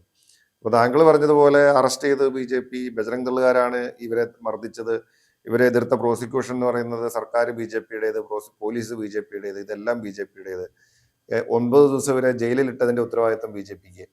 ഇതെല്ലാം കഴിഞ്ഞ് വെച്ചിട്ട് ഞങ്ങളാണ് പുറത്തിറക്കാൻ വന്നതെന്ന് പറയുമ്പോൾ ഇത് അവരുടെ ആത്മാർത്ഥം കൊണ്ടൊന്നുമല്ല. അവർ പുറത്തിറക്കാനായിട്ട് അവിടെ ബി ജെ പിയുടെ സംസ്ഥാന പ്രസിഡന്റ് ദുർഗിൽ വന്നു എന്ന് പറഞ്ഞാൽ കേരളത്തിൽ പൊതുസമൂഹത്തിൽ അതിന് ജാതിയും മതവും ഒന്നും ഉണ്ടായിട്ടില്ല. മുഴുവൻ ആളുകളും, അതായത് ജനാധിപത്യത്തിലും വിശ്വസിക്കുന്നവരും നീതിബോധമുള്ള മുഴുവൻ ആളുകളും ഈ കന്യാസ്ത്രീകളുടെ കൂടെ നിന്നു. അപ്പോൾ ഗത്യന്തരമില്ലാതെ, നിവൃത്തിയില്ലാതെ ബി ജെ പിയുടെ നേതാക്കന്മാർ അവിടെ വരാൻ വന്നതാണ്. അല്ലാണ്ട് അവർക്ക് ഈ കന്യാസ്ത്രീകളോടും അല്ലെങ്കിൽ ക്രൈസ്തവ സഭയോടും അവരുടെ ആത്മാർത്ഥമായിട്ടുള്ള സ്നേഹം കൊണ്ടല്ല, നിവൃത്തിയില്ലാതെ അവർ അവിടെ വരേണ്ടി വന്നു എന്ന് പറയുന്നതാണ് നല്ലത്. അപ്പം എന്നാൽ അതിനും അവർക്ക് എതിർപ്പുണ്ട്. ഇപ്പൊ കേരളത്തിൽ പോലും ബി ജെ പിയുടെ നേതാക്കന്മാർ പലരും എന്താ പറഞ്ഞത്, അല്ലെങ്കിൽ ആർ എസ് എസിന്റെ നേതാക്കന്മാർ എന്താ പറഞ്ഞുകൊണ്ടിരിക്കുന്നത്, ഹിന്ദു ഐക്യവേദിയുടെ നേതാക്കൾ എന്താ പറയുന്നത്? അവരിപ്പോഴും പറയുന്ന കന്യാസ്ത്രീകൾ നിരപരാധികളാണെന്ന് കോടതി പറഞ്ഞിട്ടില്ലല്ലോ, അല്ലെങ്കിൽ അവിടെ മതപരിവർത്തനം നടന്നുകൊണ്ടിരിക്കുകയാണ് എന്നൊക്കെ പറയുമ്പോൾ ഇവരുടെ ഉള്ളിൽ നമ്മളൊരു സിനിമയ്ക്കകത്ത് സുരാജ് പഞ്ഞാറമൂട് പറയുന്നുണ്ട്, എത്ര കോട്ടും സ്യൂട്ടും ഒക്കെ ഇട്ട് മേക്കപ്പ് ഒക്കെ ഇട്ട് പോയാലും കുറെ കഴിയുമ്പോൾ ഉള്ളിലെ ഫ്രോഡ് തള്ളി പുറത്തു വരും എന്ന് പറയും. എന്ന് പറഞ്ഞതുപോലെ ബി ജെ പി ഇവിടെ കേക്ക് കൊണ്ട് കൊടുത്താലും അല്ലെങ്കിൽ വൈന് കൊണ്ട് കൊടുത്താലും എത്ര അരമനകളിൽ കയറി ഇറങ്ങിയാലും ഒരു കാര്യത്തോടടുത്തപ്പം ബി ജെ പിയുടെ യഥാർത്ഥ നിലപാട് എന്താണെന്നുള്ളത് ആ ഉള്ളിലെ ഫ്രോഡ് തള്ളി പുറത്തു വന്നു. അതിപ്പോൾ കേരളത്തിലുള്ള മുഴുവൻ ആളുകൾക്കും അത് ബോധ്യപ്പെട്ടിട്ടുണ്ട്. അപ്പോൾ അതുകൊണ്ട് ഇനി ഇവരെന്തൊക്കെ നാടകം കളിച്ചാലും, ഇവരിനി ജാമ്യത്തിന് ഇറക്കാൻ വേണ്ടി ഇനി രാജീവ് ചന്ദ്രശേഖർ അല്ല ഇനി ആരൊക്കെ വന്നെന്ന് പറഞ്ഞാലും, അടിസ്ഥാനപരമായിട്ട് ഇവരുടെ രാഷ്ട്രീയം എന്ന് പറയുന്നത് അത് ന്യൂനപക്ഷങ്ങൾക്ക് എതിരായിട്ടുള്ള ഒരു രാഷ്ട്രീയമാണ്, വർഗീയതയാണ് അവരെ ഡ്രൈവ് ചെയ്യുന്ന അവരുടെ ഫോഴ്സ് എന്ന് പറയുന്നത്. അത് ജനങ്ങൾക്ക് ബോധ്യപ്പെട്ടിട്ടുണ്ടെന്നുള്ളതാണ് ഞങ്ങളുടെ ഒരു വിശ്വാസം. ഇതിനോട് ചേർത്ത് ചോദിക്കട്ടെ, ബി ജെ പി ഭരിക്കുന്ന സംസ്ഥാനങ്ങളിൽ ഇപ്പൊ പറഞ്ഞതുപോലെ തന്നെ ന്യൂനപക്ഷ വേട്ടയാടൽ എന്ന് പറയുന്ന രീതിയിൽ അവർക്കെതിരെ നിർബന്ധിത മതപരിവർത്തനവും ഹ്യൂമൻ ട്രാഫിക്കിങ്ങും ഒക്കെ ആരോപിച്ച് ഒരുതരം പ്രൊപ്പഗാൻഡയും അറ്റാക്സും ഒക്കെ നടക്കുന്നുണ്ട്. ഒരു രാഷ്ട്രീയ പാർട്ടി എന്ന നിലയിൽ കോൺഗ്രസ് എങ്ങനെയാണ് ഇതിനെ പ്രതിരോധിക്കുക, അല്ലെങ്കിൽ എങ്ങനെയാണ് പ്രതിരോധിക്കാൻ കഴിയുക? അല്ല, തീർച്ചയായിട്ടും ഇങ്ങനെ വിഷയങ്ങൾ വരുമ്പോൾ നമുക്ക് കോൺഗ്രസ് ആണ് അവരെ പ്രതിരോധിക്കാനായിട്ടുള്ള ഒരു ദേശീയ തലത്തിൽ പരിശോധിക്കുമ്പോൾ ഏക രാഷ്ട്രീയ പ്രസ്ഥാനം. ഇപ്പോൾ കന്യാസ്ത്രീകളുടെ വിഷയം വന്നപ്പം പാർലമെന്റിനകത്ത് ശ്രീ കെ സി വേണുഗോപാൽ ഉൾപ്പെടെയുള്ള ആളുകളാണ് പാർലമെന്റിൽ ഇത് ഉന്നയിക്കുന്നത്. ശ്രീമതി പ്രിയങ്ക ഗാന്ധിയും രാഹുൽ ഗാന്ധി ഉൾപ്പെടെയുള്ള ആളുകൾ ഈ വിഷയത്തിൽ പ്രതികരിക്കുകയാണ്. പ്രിയങ്ക ഗാന്ധിയൊക്കെ പാർലമെന്റിന് മുൻപിൽ കോൺഗ്രസ് എം പിമാർ നടത്തിയ പ്രതിഷേധത്തിൽ അതിന്റെ കൂട്ടത്തിൽ നിന്ന് പ്രതിഷേധിക്കുന്ന കാഴ്ച നമ്മൾ കാണാനിടയായി. അതുപോലെ തന്നെ ആദ്യം ഛത്തീസ്ഗഡിൽ എത്തിച്ചേരുന്ന എം പിമാരുടെയോ അല്ലെങ്കിൽ എം എൽ എമാരുടെ ഒരു ഡെലിഗേഷൻ എന്ന് പറയുന്നത് കോൺഗ്രസിന്റെ ഡെലിഗേഷനാണ്. അപ്പം ഇങ്ങനെ എവിടെ പ്രശ്നങ്ങൾ ഉണ്ടായാലും, കോൺഗ്രസ് പ്രതിപക്ഷത്താണെങ്കിൽ കൂടിയും ഇത് ഇങ്ങനെ പ്രശ്നങ്ങൾ ഉണ്ടാകുമ്പോൾ ആ പ്രശ്നങ്ങളിൽ ഇടപെടാനായിട്ടും അവരെ സഹായിക്കാനായിട്ടും രാജ്യത്ത് നമുക്കിന്ന് കോൺഗ്രസ് പാർട്ടി മാത്രമേ ഉള്ളൂ. ആ യാഥാർത്ഥ്യം നമ്മൾ കാണാതെ പോകരുത്. അപ്പോൾ ബി ജെ പിയെ സംബന്ധിച്ചിടത്തോളം അവരുടെ രാഷ്ട്രീയം ഞാൻ നേരത്തെ പറഞ്ഞതിൽ നിന്ന് കൂട്ടിച്ചേർത്താൽ, ഇപ്പോൾ ആർ എസ് എസിന്റെ ജനറൽ സെക്രട്ടറിയാണ് ഈ അടുത്ത ദിവസങ്ങളിൽ പറഞ്ഞത്, മതേതരത്വം എന്തിനാണ് ഇന്ത്യയുടെ ഭരണഘടനയുടെ ആമുഖത്തിൽ എഴുതിയിരിക്കുന്നത്, അത് എടുത്തു മാറ്റണം എന്ന് പറയുകയാണ്. അപ്പോൾ അത് അവരുടെ ഇന്നത്തെ നിലപാട്, അല്ലെങ്കിൽ ഒരു യാദൃശ്ചികമായിട്ട് പറയുന്നൊന്നുമല്ല. ആർ എസ് എസ് അന്ന് തുടങ്ങി ഇന്ന് വരെയുള്ള അവരുടെ ലൈൻ എന്ന് പറയുന്നത് മതേതരത്വം എന്ന ഒരു ആശയത്തോട് അവർ യോജിക്കുന്നില്ല. അവരൊരു മതരാഷ്ട്രവാദത്തിന് വേണ്ടി നിലകൊള്ളുന്നവരാണ്, അല്ലെങ്കിൽ ഒരു മതരാഷ്ട്രം സ്ഥാപിക്കണമെന്ന് ആഗ്രഹിക്കുന്നവരാണ്. അവിടെ മതേതരത്വത്തിന് അവരെ സംബന്ധിച്ച് അവിടെ സ്ഥാനമില്ല. അപ്പോൾ പക്ഷേ കോൺഗ്രസ് ആണ് ഇവിടെ ഒരു മതരാഷ്ട്രമല്ല, ഇതൊരു മതേതര രാഷ്ട്രമാണ് എന്ന ആശയം മുന്നോട്ട് വയ്ക്കുകയും ആ ആശയം നിലനിർത്താൻ അല്ലെങ്കിൽ അതിനെ പ്രൊട്ടക്റ്റ് ചെയ്യാൻ, കണ്ണിലെ കൃഷ്ണമണി പോലെ അതിനെ കാത്തു സൂക്ഷിക്കാനായിട്ട് ഈ രാജ്യത്ത് ഇന്ന് അത് കോൺഗ്രസ് മാത്രമേ ഉള്ളൂ. ഇപ്പോൾ രാഹുൽ ഗാന്ധി ഭരണഘടന ഉയർത്തിപ്പിടിച്ചുകൊണ്ട് ഈ പോരാട്ടം നടത്തുന്നതെന്ന് പറഞ്ഞാൽ, നമ്മൾ പ്രതിപക്ഷത്താണെങ്കിലും ഈ ഭരണഘടനയും ഇതിലെ ആശയങ്ങളും സംരക്ഷിക്കാനായിട്ട് ഇവിടെ കോൺഗ്രസ് ഉണ്ട് എന്നുള്ള സന്ദേശമാണ് രാജ്യത്തിന് കൊടുക്കുന്നത്. സമാനമായ സംഭവങ്ങൾ നേരത്തെയും ഉണ്ടായിട്ടുണ്ട്. പക്ഷെ ഇത്തവണ കേരളത്തിലെ ക്രിസ്തീയ ജനവിഭാഗത്തിന്റെ ഇടയിൽ നിന്നും ഇതിനോടുള്ള പ്രതികരണം മുമ്പെങ്ങുമില്ലാത്ത വിധമാണ്. അതിനെ എങ്ങനെയാ റോജി നോക്കി കാണുന്നത്? ഇപ്പം നമുക്ക് മണിപ്പൂരിലെ സംഭവം നമ്മുടെ മുമ്പിലുണ്ട്. എത്രയോ പള്ളികൾ അവിടെ ആക്രമിക്കപ്പെട്ടു. അവിടെ എത്രയോ ക്രൈസ്തവര്, അതുപോലെ അല്ലെങ്കിൽ വൈദികര്, സഭയുമായി ബന്ധപ്പെട്ട ആളുകൾ കൊല്ലപ്പെട്ടു. അവിടെയും രാഹുൽ ഗാന്ധിയും കോൺഗ്രസ് നേതാക്കളും ഒക്കെയാണ് അവിടെ എത്തിച്ചേരുന്നത്. പ്രധാനമന്ത്രി ഇതുവരെ അവിടേക്ക് പോയിട്ടില്ല, മണിപ്പൂരിലേക്ക് പോയിട്ടില്ല. അപ്പോൾ ഇത് അതുപോലെ തന്നെ ഞാൻ നേരത്തെ പറഞ്ഞ പോലെ ഒഡീഷയിൽ മറ്റു പല സംസ്ഥാനങ്ങളിലും ആക്രമണങ്ങളൊക്കെ ഉണ്ടായി. അപ്പോൾ ഇതൊക്കെ നടന്ന സമയത്തും കേരളത്തിലെ വലിയൊരു വിഭാഗം ആളുകൾ വിചാരിച്ചിരുന്നത് ഇത് നമുക്ക് സംഭവിക്കില്ല, കേരളത്തിലെ സാഹചര്യത്തിൽ വ്യത്യസ്തമാണല്ലോ, അല്ലെങ്കിൽ നമ്മളിൽ ഒരാൾക്ക് ഇത് നേരിടേണ്ടി വരില്ല എന്നാണ് വിചാരിച്ചത്. മറ്റു പല സ്ഥലങ്ങളിലും നടക്കുന്നു, അതിലൊക്കെ അമർഷമുണ്ട്. പക്ഷേ നമ്മൾ സേഫാണ് എന്നാണ് പലരും കരുതിയിരുന്നത്. പക്ഷേ ഇപ്പോൾ 2 കന്യാസ്ത്രീകൾ ജയിലിലായി, കള്ളക്കേസ് പെട്ടു, 9 ദിവസത്തോളം അവർ പീഡനം അനുഭവിക്കേണ്ടി വന്നു. അപ്പോൾ കേരളത്തിലുള്ള മുഴുവൻ ആളുകൾക്കും ബോധ്യപ്പെട്ടു, പ്രത്യേകിച്ച് സഭയുമായി ബന്ധപ്പെട്ടുകൊണ്ടും അവർക്കും കൃത്യമായ ഒരു ബോധ്യമുണ്ടായി. ഇത് ആർക്ക് വേണമെങ്കിലും സംഭവിക്കാം. നാളെ ഇനിയിപ്പോൾ കന്യാസ്ത്രീ എന്നല്ല, നാളെ ഇനി ഏത് വൈദികനോ കന്യാസ്ത്രീയോ സഭാ നേതൃത്വവുമായി ബന്ധപ്പെട്ട ആര് വേണമെങ്കിലും ഏത് തരത്തിൽ വേണമെങ്കിലും ടാർഗറ്റ് ചെയ്യപ്പെടാം എന്നുള്ളൊരു ബോധ്യമുണ്ടായി. മാത്രവുമല്ല, ഈ കന്യാസ്ത്രീകളുടെ കാര്യത്തിൽ അവർ 100% നിരപരാധികളാണെന്നും അവർ അന്യായമായി ജയിലിൽ കിടക്കുന്നവരാണെന്നും ഒക്കെയുള്ള ബോധ്യം, ഒരു നീതി നിഷേധം നടന്നു എന്നുള്ളത് മുഴുവൻ ആളുകൾക്കും ബോധ്യപ്പെട്ടു. അതിൻ്റെ അടിസ്ഥാനത്തിലാണ് എനിക്ക് തോന്നുന്നത് സഭയുടെ ഭാഗത്തുനിന്ന് വലിയ പ്രതിഷേധം ഉണ്ടായി. ഇവിടെ നമ്മൾ കാണേണ്ട ഒരു കാര്യം സഭയുടെ ഭാഗത്ത് മാത്രമല്ല, അല്ലെങ്കിൽ ക്രൈസ്തവ വിഭാഗങ്ങളുടെ ഭാഗത്തുനിന്ന് മാത്രമല്ല, കേരളത്തിൽ എല്ലാവരും പ്രതികരിച്ചില്ലേ? എല്ലാ മതവിഭാഗങ്ങളിലും പെട്ട ആളുകൾ പ്രതികരിച്ചല്ലോ. ഇപ്പം മുസ്ലിം മതവിഭാഗത്തിൽപ്പെട്ട എത്രയോ നേതാക്കന്മാർ, മതപണ്ഡിതർ, സംഘടനകൾ ഇതിനെ ശക്തമായി അപലപിച്ചു. അവർ പരസ്യമായിട്ട് പുറത്തു വന്നു. പിന്നെ ഈ ഹിന്ദു വിശ്വാസികളായിട്ടുള്ള എത്രയോ ആളുകൾ പുറത്തു വന്നു. കാരണം ഇത് ക്രിസ്ത്യൻ എന്നുള്ളതിൻ്റെ കാര്യത്തിലല്ല, ഇത് 2 നിരപരാധികളായിട്ടുള്ള വ്യക്തികളാണ്. അപ്പോൾ അവർക്ക് അങ്ങനെ ഒരു നീതി നിഷേധം നമ്മുടെ രാജ്യത്ത് നടക്കാൻ പാടില്ല എന്ന് നിർബന്ധമുള്ള പല ആളുകളുമുണ്ട്. ഇപ്പോൾ അതുകൊണ്ട് തന്നെ അവരൊക്കെ അതിനെ എതിർത്തു വന്നു എന്നുള്ളതാണ്. അപ്പോൾ കേരളത്തിലെ പൊതുസമൂഹത്തിൻ്റെ ഒരു വലിയ പിന്തുണ ഇക്കാര്യത്തിൽ ഈ കന്യാസ്ത്രീകൾക്ക് അനുകൂലമായിട്ട് ഉണ്ടായി. കേരളത്തിലെ BJPയുടെ ഔട്ട്റീച്ച് ശ്രമങ്ങളെ ഇതെങ്ങനെ ബാധിക്കും? കേരളത്തിൽ BJPയുടെ ഔട്ട്റീച്ച് തുടങ്ങിയപ്പോൾ തന്നെ ഞങ്ങൾ പറഞ്ഞിരുന്നു, ഇത് ആട്ടിൻതോലണിഞ്ഞ ചെന്നായ്ക്കളാണ്, ഇത് വരുന്ന ആളുകളിൽ തിരിച്ചറിയും എന്ന് ഞങ്ങൾ അന്നേ പറഞ്ഞിരുന്നതാണ്. ഇപ്പോൾ അത് എല്ലാവർക്കും കുറച്ചുകൂടി കൃത്യമായിട്ട് ബോധ്യപ്പെട്ടു എന്നുള്ളതാണ് ഈ സംഭവത്തോടു കൂടി നമുക്ക് മനസ്സിലാക്കാൻ സാധിക്കും. BJPയോട് സിമ്പതൈസ് ചെയ്യുകയോ അവരോട് അനുഭാവം പ്രകടിപ്പിക്കുകയോ അല്ലെങ്കിൽ അടുത്തു നിൽക്കുകയോ ചെയ്യുന്ന ക്രിസ്തീയ ജനവിഭാഗങ്ങളിൽ ഇതൊരു മാറ്റം ഉണ്ടാക്കാൻ ഈ സംഭവം കാരണമായിട്ടുണ്ടോ? ഞാൻ പറഞ്ഞു, ചില ആളുകൾക്കെങ്കിലും, ഉദാഹരണത്തിന് തൃശ്ശൂരിൽ സുരേഷ് ഗോപിയുടെ വിജയം, അവിടെ ക്രൈസ്തവ വിഭാഗങ്ങളിൽപ്പെട്ട ആളുകൾ പലരും ഇത് സുരേഷ് ഗോപി അല്ലേ, സുരേഷ് ഗോപി മറ്റ് BJPക്കാരെ പോലെ അല്ലല്ലോ എന്ന് വിചാരിച്ച് വോട്ട് ചെയ്തിട്ടുണ്ട്. പക്ഷേ ഇപ്പോൾ ആ ആളുകൾക്ക് ഉൾപ്പെടെ ബോധ്യപ്പെട്ടിട്ടുണ്ട്. ഇപ്പോൾ ഛത്തീസ്ഗഡ് വിഷയമുണ്ടായി, സുരേഷ് ഗോപി ഒരു അക്ഷരം മിണ്ടിയില്ല. അല്ലെങ്കിൽ ജോർജ് കുര്യൻ്റെയൊക്കെ കേന്ദ്രമന്ത്രി ജോർജ് കുര്യൻ്റെയൊക്കെ പ്രതികരണങ്ങൾ ഏത് നിലയിലായിരുന്നു എന്നുള്ളത് നമ്മൾ കണ്ടതാണ്. അപ്പോൾ ഇനി ശ്രീ ജോർജ് കുര്യൻ ആയാലും ശരി, ശ്രീ സുരേഷ് ഗോപി ആയാലും ശരി, ഇവരൊക്കെ BJPയിൽ നിന്ന് വേറിട്ടൊരു ഐഡന്റിറ്റി, അല്ലെങ്കിൽ BJPയിൽ നിന്നും RSSൽ നിന്നും വേറിട്ടൊരു നിലപാട്, ഒരു വ്യക്തിത്വം അവർക്കുണ്ടാവില്ല എന്നുള്ളത് ഇപ്പോൾ കേരളത്തിലെ ജനങ്ങൾക്ക് മനസ്സിലായിട്ടുണ്ട്. അപ്പോൾ ആ ഒരു തെറ്റിദ്ധാരണയുടെ അടിസ്ഥാനത്തിലാണ് പല ആളുകളും സുരേഷ് ഗോപി ഉൾപ്പെടെയുള്ള ആളുകൾക്ക് അവിടെ വോട്ട് ചെയ്തത്. എന്തായാലും ഈ വിഷയത്തോടു കൂടി അതിൻ്റെ യാഥാർത്ഥ്യം ജനങ്ങൾക്ക് ബോധ്യപ്പെട്ടിട്ടുണ്ടെന്നാണ് ഞങ്ങളുടെയൊക്കെ ഒരു വിലയിരുത്തൽ. അപ്പോൾ ഇനി ആ ഒരു തെറ്റ് കേരളത്തിലെ ജനങ്ങൾ ആവർത്തിക്കില്ല എന്നാണ് ഞങ്ങളുടെ പൂർണ്ണമായ വിശ്വാസം.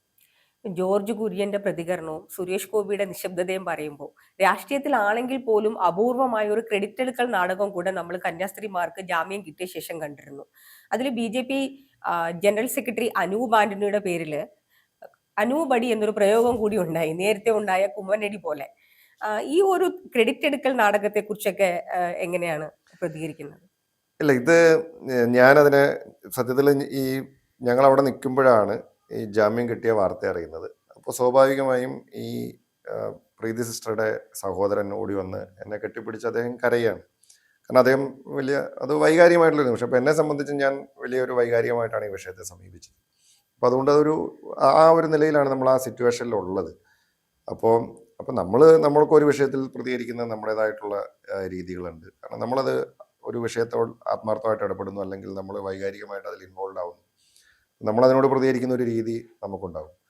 മറ്റ് ആളുകളെ സംബന്ധിച്ചിടത്തോളം ഓരോരുത്തരുടെയും പ്രതികരണങ്ങൾ അവരവരുടേതായിട്ടുള്ള രീതിയിലായിരിക്കും, അതൊക്കെ വ്യത്യസ്തമായിരിക്കും. ഞാൻ അതിൻ്റെ അപ്പുറത്തേക്ക് ഞാൻ അതിലേക്ക് പോകാനായിട്ട് ആഗ്രഹിക്കുന്നില്ല. BJP ഭരിക്കുന്ന സംസ്ഥാനങ്ങളിൽ ഈ മിഷനറി പ്രവർത്തനങ്ങൾ എന്തുകൊണ്ടാണ് അവരൊരു പ്രശ്നം അല്ലെങ്കിൽ ഒരു വിഷയമായിട്ടൊക്കെ കാണുകയോ പ്രചരിപ്പിക്കുകയോ ചെയ്യുന്നത്? ഇതിൻ്റെയൊക്കെ അടിസ്ഥാനം ഇപ്പോൾ നമുക്കറിയാം. ഇപ്പോൾ ഛത്തീസ്ഗഡിൽ ഉൾപ്പെടെ, അല്ലെങ്കിൽ നോർത്ത് ഇന്ത്യൻ സംസ്ഥാനങ്ങളിലൊക്കെ എത്രയോ ക്രൈസ്തവ സ്ഥാപനങ്ങളുണ്ട്. ഇപ്പോൾ സ്കൂളുകളുണ്ട്, കോളേജുകളുണ്ട്, ആശുപത്രികളുണ്ട്. അപ്പോൾ നമ്മളവിടെ ചോദിച്ചൊരു ചോദ്യമുണ്ട്. ഇപ്പോൾ ഛത്തീസ്ഗഡിലെ നിലവിലെ മുഖ്യമന്ത്രി പോലും ഒരു ക്രൈസ്തവ സ്ഥാപനത്തിൽ പഠിച്ച ആളാണ്. അദ്ദേഹത്തെ ആരെങ്കിലും മതം മാറ്റിയോ?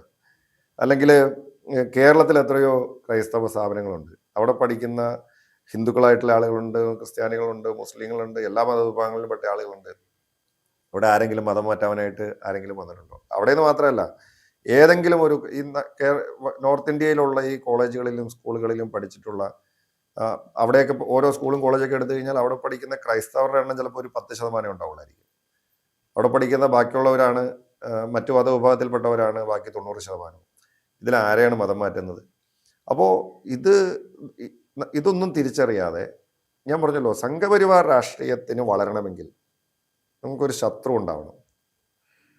നിങ്ങൾക്ക് പൊതുസമൂഹത്തിന് മുമ്പിൽ, ജനങ്ങളുടെ മുമ്പിൽ കാണിക്കാനായിട്ട് നിങ്ങൾക്കൊരു ശത്രുവിനെ കാണിക്കണം. എന്നിട്ട് നോക്കൂ, ഇതാണ് ശത്രു, ഈ ശത്രുവിനെ എതിർക്കുന്നവരാണ് ഞങ്ങൾ. അപ്പോൾ ചില സ്ഥലങ്ങളിൽ ആരാണ്? മുസ്ലിമാണ് ശത്രു. നോക്കൂ, മുസ്ലിങ്ങൾ അങ്ങനെയാണ്, മുസ്ലിങ്ങൾ ഇങ്ങനെയാണ്. അപ്പോൾ ആ മുസ്ലിങ്ങളെ എതിർക്കുന്നത് ഞങ്ങളാണ്. മറ്റു ചില സ്ഥലങ്ങളിൽ വരുമ്പോൾ നോക്കൂ, ക്രിസ്ത്യാനികളാണ് ശത്രുക്കൾ, അവരെ എതിർക്കുന്നത് ഞങ്ങളാണ്, അവരെ ജയിലിലിടാൻ ഞങ്ങളാണ് കൂടെ, അല്ലെങ്കിൽ അവരെ തല്ലുന്നത് ഞങ്ങളാണ്, അവരുടെ പള്ളിയിൽ പോയി പ്രശ്നം ഉണ്ടാക്കാനായിട്ട് ഞങ്ങളുണ്ട്. അപ്പോൾ ഇപ്പം ചില സ്ഥലങ്ങളിൽ ദളിതാണ്. ഇത് ഇത് ഇത് മതത്തിൻ്റെ അടിസ്ഥാനത്തിൽ മാത്രമല്ല, ചില സ്ഥലങ്ങളിൽ ചെല്ലുമ്പം ഇവർ ഉയർത്തി കാണിക്കുന്ന ശത്രുക്കൾ എന്ന് പറയുന്നത് ദളിത് വിഭാഗത്തിൽപ്പെട്ട ആളുകളാണ്, ആദിവാസികളാണ്, പട്ടികജാതി വിഭാഗത്തിൽപ്പെട്ട ആളുകളാണ്, അല്ലെങ്കിൽ ചില സ്ഥലങ്ങളിൽ ചെല്ലുമ്പോൾ OBC വിഭാഗത്തിൽപ്പെട്ട ആളുകളായിരിക്കാം. അപ്പോൾ ഓരോ സ്ഥലത്തിനും അതിൻ്റേതായിട്ടുള്ള രീതികൾ പരിശോധിച്ച് അവർക്കൊരു ശത്രുവിനെ ഉയർത്തി കാണിക്കണം. ആ ശത്രുവിനെ എന്താ പറയുന്നത്, ഫൈറ്റ് ചെയ്യുന്നു, അല്ലെങ്കിൽ ആ ശത്രുവിനെ നേരിടാനായിട്ട് ഞങ്ങളാണ് ഉള്ളത്, അതുകൊണ്ട് ഞങ്ങളുടെ കൂടെ നിൽക്കണം എന്ന് പറയുന്ന ഒരു ധ്രുവീകരണം, ഒരു പോളറൈസേഷൻ്റെ ഒരു പൊളിറ്റിക്സ് ഉണ്ട്. ആ പൊളിറ്റിക്സാണ് BJP എല്ലാ സ്ഥലത്തും ഫൈറ്റ് ചെയ്യുന്നത്. അത് ഓരോ സ്റ്റേറ്റിലും അങ്ങോട്ടും ഇങ്ങോട്ടൊക്കെ മാറി നിൽക്കും എന്നുള്ളതേ ഉള്ളൂ. അപ്പോൾ നമ്മളവിടെ ഉയർത്തി കാണിക്കാൻ ശ്രമിക്കുന്നത് ഈ രീതിയിൽ നമ്മുടെ രാജ്യത്തിന് മുന്നോട്ട് പോകാൻ കഴിയില്ല. നമ്മുടെ രാജ്യം എന്ന് പറയുന്നത് എല്ലാ ജാതിയിലും മതത്തിലും ഭാഷയിലും ഒക്കെ പെട്ട ആളുകൾ ഒരുമിച്ച് മുന്നോട്ട് പോകുന്ന ഒരു മതേതര ജനാധിപത്യ സെറ്റപ്പാണ്. ആ സെറ്റപ്പ് നമുക്ക് എന്താ പറയുക, അതിന് കളങ്കം വരുത്താനായിട്ട് നമുക്ക് അനുവദിക്കാൻ കഴിയില്ല. ഇതേ സമയം തന്നെ ഛത്തീസ്ഗഡിലെ BJP കുറച്ചുകൂടെ കർക്കശമായ മതപരിവർത്തന നിരോധന നിയമം കൊണ്ടുവരാൻ ആലോചിക്കുന്നുണ്ട്. അതിനോടൊപ്പം ചേർത്ത് ചോദിക്കേണ്ട വേറൊരു ചോദ്യം, കോൺഗ്രസ് ആണ് പല സംസ്ഥാനങ്ങളിലും മതപരിവർത്തന നിരോധന നിയമം കൊണ്ടുവന്നു എന്നൊരു വാദം BJP ഇപ്പോൾ ശക്തമായി പ്രചരിപ്പിക്കുന്നുണ്ട്. ഇതിന് രണ്ടിനോടും എങ്ങനെയാണ് പ്രതികരിക്കുന്നത്? ഈ വിഷയം വന്നപ്പോൾ ഇവിടെ BJPയും അതുപോലെ തന്നെ CPMന്റെ ആളുകൾ നടത്തിയ ഒരു പ്രചരണമാണ്, കോൺഗ്രസ് ആണ് ഇങ്ങനെ ഒരു നിയമം ഛത്തീസ്ഗഡിൽ കൊണ്ടുവന്നത് എന്ന്. ഇത് ഛത്തീസ്ഗഡ് ഉണ്ടാകുന്നതിന് മുമ്പ്, എനിക്ക് തോന്നുന്നു 1968 ഈ നിയമം വരുന്നത്. അന്ന് മധ്യപ്രദേശിലെ മുഖ്യമന്ത്രിയായിരുന്ന ഗോവിന്ദ് നാരായൺ എന്ന് പറയുന്ന വ്യക്തി, അത് കോൺഗ്രസിന്റെ സർക്കാരല്ല, അന്ന് സംയുക്ത വിധായക് ദൾ എന്ന നിലയിൽ കുറേ കക്ഷികളൊക്കെ കൂടി ഉണ്ടായ ഒരു സർക്കാരാണ്. ആ സർക്കാരിൻ്റെ നേതൃത്വത്തിലാണ് ഇങ്ങനെ ഒരു നിയമം അവിടെ മധ്യപ്രദേശിൽ അന്ന് കൊണ്ടുവരുന്നത്. അപ്പോൾ കോൺഗ്രസ് ആണ് ഈ നിയമം കൊണ്ടുവന്നത് എന്നുള്ളത് തികച്ചും തെറ്റായ, അടിസ്ഥാനരഹിതമായിട്ടുള്ള ഒരു പ്രചരണമാണ്. ഇപ്പോൾ ഛത്തീസ്ഗഡ് സർക്കാർ ഇതിനെ കൂടുതൽ, BJP സർക്കാർ ഇതിനെ കൂടുതൽ തീവ്രമാക്കാനായിട്ട് ശ്രമിക്കുകയാണ്. ഛത്തീസ്ഗഡ് മാത്രമല്ല, കഴിഞ്ഞ ദിവസം 2 മാസം മുമ്പാണ് മധ്യപ്രദേശിലെ BJPയുടെ മുഖ്യമന്ത്രിയുടെ ഒരു പൊതുയോഗത്തിലെ പ്രസംഗം. അദ്ദേഹം ആ പൊതുയോഗത്തിൽ പറഞ്ഞത് മതപരിവർത്തനം നടത്തുന്നവർക്ക് ഡെത്ത് പെനാൽറ്റി കൊടുക്കണം എന്നാണ്. എന്ന് വെച്ചാൽ അവരെ തൂക്കിക്കൊല്ലണം എന്നാണ് ഒരു മുഖ്യമന്ത്രി പൊതുയോഗത്തിൽ പ്രസംഗിച്ചത്. അപ്പോൾ ഇവർക്ക് ഈ വിഷയത്തിലുള്ള ഇവരുടെ നിലപാട് എന്താണെന്നുള്ളത് വ്യക്തമാണല്ലോ. അപ്പോൾ ഇവർ ഇതിനെ കൂടുതൽ രൂക്ഷമായി കൊണ്ടുവരിക. ഇപ്പം മതസ്വാതന്ത്ര്യം എന്ന് പറയുന്നത് രാജ്യത്തെ ഭരണഘടന ഒരു പൗരന് കൊടുക്കുന്ന മൗലിക അവകാശമാണ്. ആർട്ടിക്കിൾ 25 അത് വളരെ കൃത്യമായി പറയുന്നുണ്ട്. അപ്പോൾ ഒരു മനുഷ്യൻ്റെ, ഒരു പൗരൻ്റെ അടിസ്ഥാനപരമായിട്ടുള്ള ഒരു മൗലിക അവകാശത്തെ അതിലേക്കുള്ളൊരു കടന്നുകയറ്റമായിട്ടാണ് ഇപ്പോൾ ഛത്തീസ്ഗഡിലെ സർക്കാർ ഈ നിയമത്തെ ഉപയോഗിച്ചുകൊണ്ടിരിക്കുന്നത്. അപ്പോൾ അത് തികച്ചും ന്യൂനപക്ഷങ്ങളെ ടാർഗറ്റ് ചെയ്യുക എന്നുള്ള ലക്ഷ്യത്തോടു കൂടി തന്നെ ചെയ്യുന്നതാണ്. കന്യാസ്ത്രീമാരുടെ അറസ്റ്റുമായി ബന്ധപ്പെട്ട് BJPയും CPMും കോൺഗ്രസിനെതിരെ ഉന്നയിക്കുന്ന മറ്റൊരു ആരോപണം, ഛത്തീസ്ഗഡിലെ കോൺഗ്രസിന് ഈ വിഷയത്തിൽ ഒരു നിലപാടും കേരളത്തിലെ കോൺഗ്രസിന് ഒരു നിലപാടുമാണെന്നാണ്. എങ്ങനെയാണ് അതിനോട് ഉള്ള പ്രതികരണം? ഛത്തീസ്ഗഡിൽ BJPയുടെ നിലപാട് എന്തായിരുന്നു എന്നുള്ളത് ഞാൻ പറയാതെ തന്നെ നമുക്ക് എല്ലാവർക്കും അറിയാം. അവിടെ മുഖ്യമന്ത്രി മുതൽ അവിടുത്തെ പോലീസ്, അവിടുത്തെ പ്രോസിക്യൂഷൻ, അവിടുത്തെ BJPയുടെ ഔദ്യോഗിക ഹാൻഡിലുകൾ, അതുപോലെ തന്നെ അവിടുത്തെ ബജറംഗ് ദൾ സ്വീകരിച്ച നിലപാടൊക്കെ നമുക്ക് എല്ലാവർക്കും അറിവുള്ളതാണ്.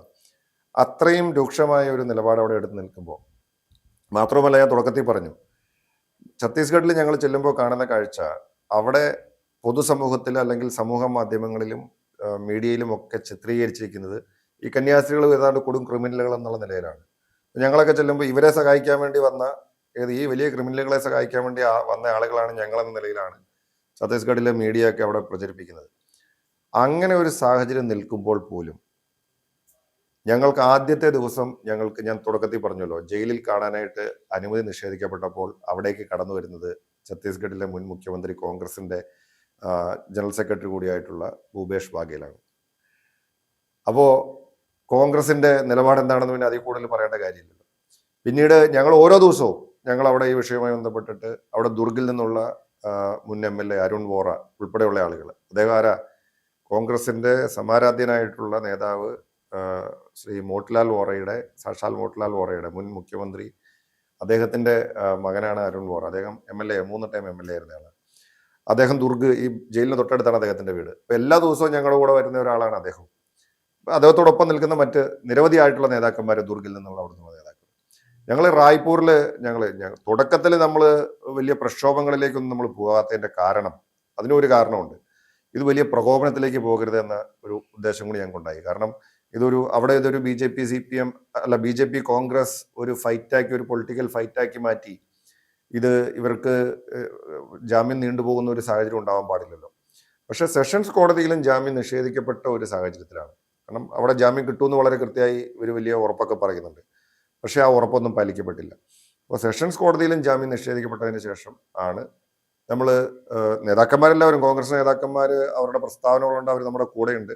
പക്ഷെ പരസ്യമായ ഒരു പ്രതിഷേധത്തിലേക്ക് നമ്മൾ കടക്കുന്നതിന് ശേഷമാണ്. ആ പ്രതിഷേധം ഉൾപ്പെടെ റായ്പൂരിൽ നടന്നു. എത്രയോ ആളുകൾ, 100 കണക്കിന് ആളുകൾ പങ്കെടുത്ത ഒരു പ്രതിഷേധം ഈ കന്യാസ്ത്രീകൾക്ക് അനുകൂലമായിട്ട് അവർ നിരപരാധികളാണെന്നുള്ള കാര്യം അവർ അന്യായമായ തടങ്കിൽ പാർപ്പിച്ചിരിക്കുകയാണ്. അപ്പോൾ അവർക്ക് ഐക്യദാർഢ്യം പ്രഖ്യാപിച്ചുകൊണ്ട് അവിടെ പ്രതിഷേധം ഉൾപ്പെടെ നടക്കുകയാണ്. അപ്പോൾ ഛത്തീസ്ഗഡിലെ കോൺഗ്രസിന് വേറെ നിലപാടായിരുന്നു എന്ന് പറയേണ്ടത് ഇവിടുത്തെ BJPയുടെയും ഇവിടുത്തെ CPMന്റെ ആവശ്യമാണ്. ഇനി CPMന് ഛത്തീസ്ഗഡിൽ വേറെ നിലപാടുണ്ടോ ഇല്ലയോ എന്ന് ചോദിച്ചാൽ, അവിടെ CPM ഉണ്ടെങ്കിലല്ലേ അവർക്ക് അവിടെ ഒരു നിലപാടെടുക്കാൻ പറ്റുള്ളൂ. അതുകൊണ്ട് അവിടെ അങ്ങനെ CPMന് വേറെ പ്രത്യേകിച്ച് പറയാനായിട്ട് അവിടെ ആരും ഉണ്ടായിരുന്നുമില്ല. അവിടെ ഒരു പ്രസ്താവന കൊടുക്കാനോ അവിടെ കൂടെ വരാനോ അവിടെ ഒരു പ്രതിഷേധം നടത്താനോ എന്താ പറയുന്നത്, അവിടെ ഒരു ഫേസ്ബുക്കിൽ പോസ്റ്റ് ഇടാൻ പോലും CPMന് അവിടെ ആരുമില്ല. അതുകൊണ്ട് CPMന് എന്തും പറയാം.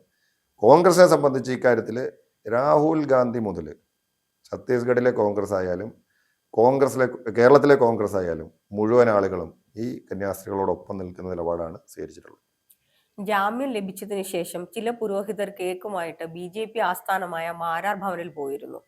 എങ്ങനെയാണ് അതിനെ വിലയിരുത്തുന്നത്? ഞാൻ പറഞ്ഞല്ലോ, ഇത് ഓരോ വ്യക്തികൾക്കും അവരവരുടേതായിട്ടുള്ള നിലപാടുകൾ ഒക്കെ ഉണ്ടാവും. ഈ വിഷയത്തിൽ നമ്മൾ കാണേണ്ടുന്നത്, ഈ കന്യാസ്ത്രീകളെ ജയിലിലാക്കിയത് BJPയാണ്. ഇവരെ പോലീസ് സ്റ്റേഷനിലും റെയിൽവേ സ്റ്റേഷനിലും ഹരാസ് ചെയ്യുന്നത് ബജ്രംഗ് ദൾ, BJPയുടെ ആളുകളാണ്. ഈ പോലീസ് BJPയുടെ നിയന്ത്രണത്തിലുള്ള പോലീസാണ്. പ്രോസിക്യൂഷൻ BJPയുടെ നിയന്ത്രണത്തിലുള്ള പ്രോസിക്യൂഷനാണ്. അപ്പോൾ ഇതെല്ലാം ചെയ്തത് ഈ കന്യാസ്ത്രീകളെ ജയിലിലാക്കി പീഡിപ്പിച്ചതിൻ്റെ ഉത്തരവാദിത്വം BJPക്ക് മാത്രമാണ്. മറ്റാർക്കും അതിനകത്ത് അവകാശപ്പെടാൻ സാധിക്കില്ല. അപ്പോൾ അതുകൊണ്ട് ഈ വിഷയത്തിൽ ഞാൻ പറയുന്നത്, ഈ വിഷയത്തിൽ ഇതിനകത്ത് നമുക്ക് ആർക്കും ക്രെഡിറ്റ് അവകാശപ്പെടാനില്ല. ഇവർക്ക് ജാമ്യം കിട്ടിയത് സംബന്ധിച്ച് നമുക്ക് ഇതിനകത്ത് ആർക്കും ക്രെഡിറ്റ് അവകാശപ്പെടാനില്ല. ഇതിനകത്തുള്ള ക്രെഡിറ്റ് എന്ന് പറയുന്നത് ഇവരെ ജയിലിലാക്കിയവരുടെ ക്രെഡിറ്റ് മാത്രമാണ്. അത് BJPക്ക് മാത്രം അവകാശപ്പെട്ടാണ്. ഒരു വ്യക്തി എന്ന നിലയിലോ രാഷ്ട്രീയക്കാരൻ എന്ന നിലയിലോ റോജിയുടെ ജീവിതത്തിൽ ഈ സംഭവം ഏതെങ്കിലും തരത്തിൽ മാറ്റം ഉണ്ടാക്കിയിട്ടുണ്ടോ? കാരണം ഞാൻ ഇത് ചോദിക്കുന്നത്, നമ്മൾ രാഷ്ട്രീയ ജീവിതം തുടങ്ങുമ്പോൾ സങ്കല്പിക്കാൻ പോലും പറ്റാത്ത കാര്യങ്ങളാണ് നമ്മളിപ്പോൾ കടന്നുപോയിക്കൊണ്ടിരിക്കുന്നത്. തീർച്ചയായിട്ടും ഞാൻ ഈ വിഷയത്തിൽ ഞാനിങ്ങനെ ഇത് ഇത്രയും ദിവസം എടുക്കുമെന്നോ അല്ലെങ്കിൽ ഇത്രയും ദിവസം അവിടെ നിൽക്കേണ്ടി വരുമെന്നോ അല്ലെങ്കിൽ ഈ വിഷയത്തിൽ ഇത്രയധികം വലിയൊരു മാധ്യമ ശ്രദ്ധ വരും അല്ലെങ്കിൽ പൊതുസമൂഹത്തിന്റെ ഒരു പിന്തുണ വരുമെന്ന് കരുതിയൊന്നുമല്ല ഞാൻ ഛത്തീസ്ഗഡിലേക്ക് പോകുന്നത്. ഇങ്ങനെ ഒരു വിഷയം വന്നു, എനിക്ക് ഇതിനകത്തൊരു ആശങ്കയുണ്ടായി. അപ്പം ഞാൻ പോകാമെന്ന് വിചാരിച്ച് പോയതാണ്. പക്ഷേ ഇത് വലിയ തോതിലുള്ള പൊതുജന ശ്രദ്ധയിലേക്ക് ഈ വിഷയം വന്നു എന്നുള്ളത് ഒരു യാഥാർത്ഥ്യമാണ്. ഞാൻ അവിടെ ചെന്ന് അവിടെ കാര്യങ്ങൾ മനസ്സിലാക്കിയപ്പോഴാണ് ഈ വിഷയം ഇത്രയധികം ഇതിനകത്ത് ഗൗരവമുണ്ട് എന്ന് ബോധ്യപ്പെടുന്നത്. ഈ കന്യാസ്ത്രീകൾ തന്നെ ഞങ്ങളോട് പറയുന്നുണ്ട്, നിരവധി ആളുകൾ പല ജയിലുകളിലും ഇതുപോലെ ഒരു തെറ്റും ചെയ്യാതെ റിമാൻഡ് പ്രതികളായിട്ട് കിടക്കുന്നവരുണ്ട്, മാസങ്ങളോളമായിട്ട് കിടക്കുന്നവരുണ്ട്. ഞങ്ങളവിടെ ചെന്നപ്പോൾ വേറൊരു വൈദികനെ കാണാനിടയായി. ആ വൈദികനെ ഒരു പോക്സോ കേസിൽ പെടുത്തി ഏതാണ്ട് 60-70 ദിവസം ജയിലിലിട്ടിരുന്നു. കാരണം വളരെ എളുപ്പമാണല്ലോ ഒരു പോക്സോ കേസ് ഉണ്ടാക്കാന്ന് വെച്ചാൽ. അപ്പോൾ അങ്ങനെ ഒരു അത് അപ്പോൾ ഇത്രയോ ആളുകൾക്ക് ഇതുപോലെ അവർക്ക് നീതി നിഷേധം അല്ലെങ്കിൽ അന്യായമായിട്ട് തടങ്കലിൽ കിടക്കേണ്ട അവസ്ഥ ഉണ്ടാകുന്നുണ്ട്. അപ്പോൾ ഞാൻ വിചാരിക്കുന്നത് നമ്മൾ ഇനിയിപ്പോൾ ഇതിൻ്റെ കൂടുതൽ വിശദാംശങ്ങൾ എടുക്കാൻ പോവുകയാണ്. അതായത് ഇതുപോലെ പല ജയിലുകളിലും കഴിയുന്ന ഇതുപോലെ സമാനമായിട്ടുള്ള കേസുകളിൽപ്പെട്ട ആളുകളെയൊക്കെ നമുക്ക് ഇനി ഒരു കണ്ടെത്തണം എന്നുള്ളൊരു ആഗ്രഹമുണ്ട്. നമ്മൾ അതിന് വേണ്ടിയിട്ടുള്ള ശ്രമം ആരംഭിച്ചിട്ടുണ്ട്. കാരണം ഇത് 2 കന്യാസ്ത്രീകളുടെ മാത്രം വിഷയമല്ലല്ലോ. ഇതുപോലെ നിരവധി ആളുകൾ ഉണ്ട്. അപ്പോൾ ആ ആളുകൾക്കും നമുക്ക് സാധ്യമായിട്ടുള്ള എന്തെങ്കിലുമൊക്കെ സഹായങ്ങൾ ചെയ്യാൻ കഴിയുമെങ്കിൽ അത് ചെയ്യണമെന്നാണ് ആഗ്രഹം. ഇനി ഈ കേസിൽ എന്താ അടുത്തത്? നമ്മുടെ പോരാട്ടം ഇനി എത്രത്തോളം മുന്നോട്ട് പോകേണ്ടതുണ്ട്? ജാമ്യം ലഭിച്ചതിന് ശേഷം ഇനിയുള്ള നിയമപരമായിട്ടുള്ള കാര്യങ്ങളാണ്. നമുക്ക് ഞാൻ നേരത്തെ പറഞ്ഞതുപോലെ ഈ കന്യാസ്ത്രീകളെ ഈ കോടതി നടപടികൾക്കോ അല്ലെങ്കിൽ ഇതിൻ്റെ നിയമത്തിൻ്റെ നൂലാമാലകൾക്കോ വിട്ടുകൊടുക്കാതെ അവരെ ഇതിൽ നിന്നും പൂർണ്ണമായിട്ടും വിമുക്തരാക്കണം. ഈ കേസ് തന്നെ റദ്ദ് ചെയ്യപ്പെടണം. അത് സർക്കാർ ഇടപെട്ട് അത് ചെയ്യുമെന്നാണ് ഞങ്ങളുടെ പ്രതീക്ഷ. അതാണ് നമ്മുടെ ആവശ്യം. കാരണം അല്ലെങ്കിൽ അവരിപ്പോഴും കുറ്റാരോപിതരായിട്ട് അവരിപ്പോഴും നിൽക്കുകയാണ് കോടതിക്ക് മുമ്പിൽ. അപ്പോൾ അതുകൊണ്ട് അത് പൂർണ്ണമായിട്ട് ഒഴിവാക്കപ്പെടണം. അതുപോലെ തന്നെ ഈ യഥാർത്ഥ കുറ്റവാളികളായിട്ടുള്ള ബജ്രംഗ് ദളുകാർക്കെതിരെ നടപടിയെടുക്കണം. നന്ദി ഹിറോജി. Thank you.